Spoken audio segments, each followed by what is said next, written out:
Hello and welcome back to the course Private Pilot Maneuvers. Today we will talk about stalls. Now in the last lesson we've done slow flight, so we were nearing a stall condition, and today we'll actually enter stalls and also we'll learn how to recover from them.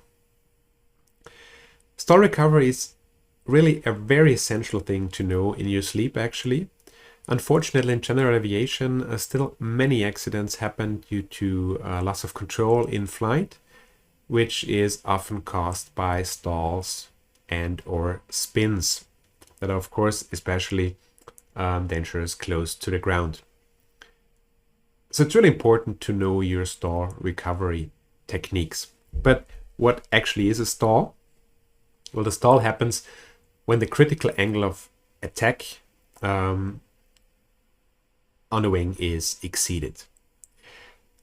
Typically this angle of attack is 15 degrees maybe in many light aircraft. Here in this example on the graph you can see here it's roughly, well, it's just below 20 degrees. Whatever it is, it depends on the airfoil. It's the same.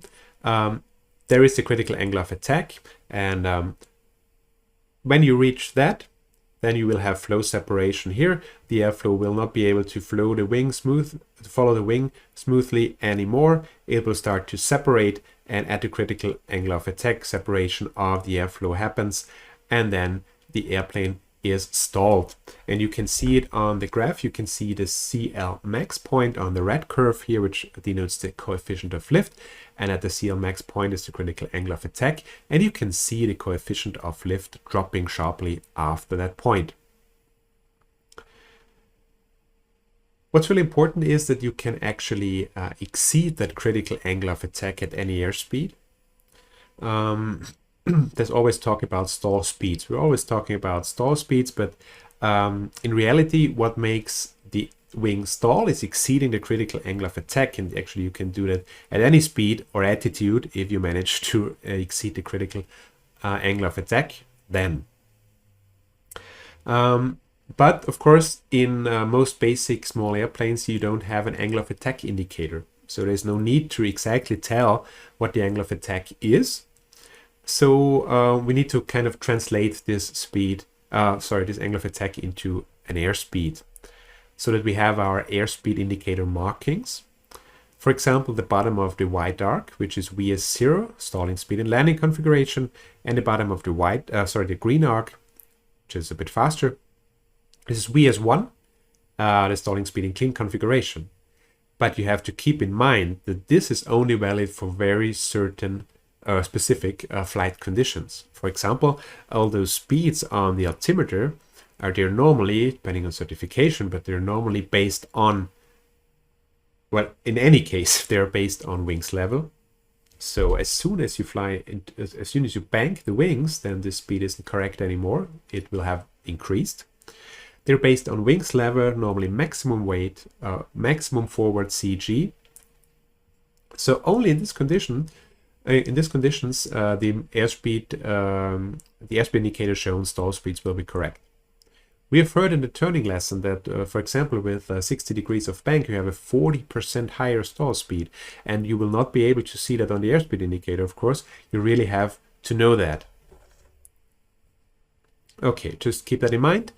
A stall is always caused by exceeding the critical angle of attack. It's not directly related to speed, just indirectly, of course, because this will correspond to some speed in that specific flight configuration. Okay, now if you're lucky enough to have an angle of attack indicator in your airplane, know how to use it. So check the manual. Normally it's just some kind of pointer that shows you that you really need to get the nose lower now because you're approaching the angle of attack. It's normally also color coded with green and red, but just check your manual on that. We're doing this stall practice actually in two levels. First, we practiced recovery from impending stalls. So that's actually when the recovery in real life, so to speak, should happen. If you hear a stall warning, you should recover right away, because then you're still not stalled, and there is time to recover. But for training purposes, of course, we also do full stalls and learn how to recover from them. How to recognize a stall? Well, the more experience you have, the easier it gets just to recognize an impending stall by the feel of the airplane. If you stall the airplane with a very slow speed, you will feel how the controls get mushy. It's just like in slow flight. There will be less airflow, so you will need larger control inputs, for example. Also, when you're approaching a stall, at some point vibrations and buffeting will start to really actually feel the approach to the stall. And furthermore, most airplanes do have stall warning devices, so you will hear the sound of the stall warning. Now, when the stall has actually already been entered, then it's depending on the airplane. There are airplanes that stall quite aggressively, some even often with a wing drop. And this, of course, is more dangerous because this could produce a spin. And there's some that have very docile stall characteristics, then maybe we'll just start to descend slowly like this with the nose up. It depends.